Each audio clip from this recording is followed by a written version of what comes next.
Hello guys, good morning. મારી આ વ્લોગમાં તમારું સ્વાગત છે. આજે સવારે રસોઈમાં રીંગણા બટેકા અને કોબીનું શાક હતું. રીંગણા બટેકાના શાકમાં કુકરમાં તેલ ઉમેરી શાકનો વઘાર કરી તેમાં મરચું, મીઠું અને મસાલા એડ કરી મસ્ત રીતે હલાવ્યું અને જોયું તો મસ્ત કલર આવ્યો હતો.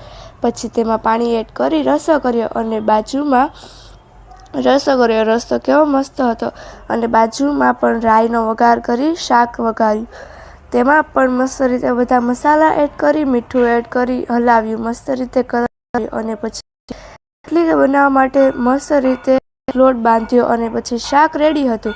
પછી રોટલીને મસ્ત રીતે ગોળ વણી અને પછી તેને મસ્ત રીતે સેડવીને જોઈએ તો મસ્ત રીતે ફૂલી અને આવી રીતે રોટલી બની ગઈ. પછી તો કચરાવાળો આવ્યો તેથી હું કચરું નાખી આવી અને પછી મારી બેનને સ્કૂલે મોકલી અને પછી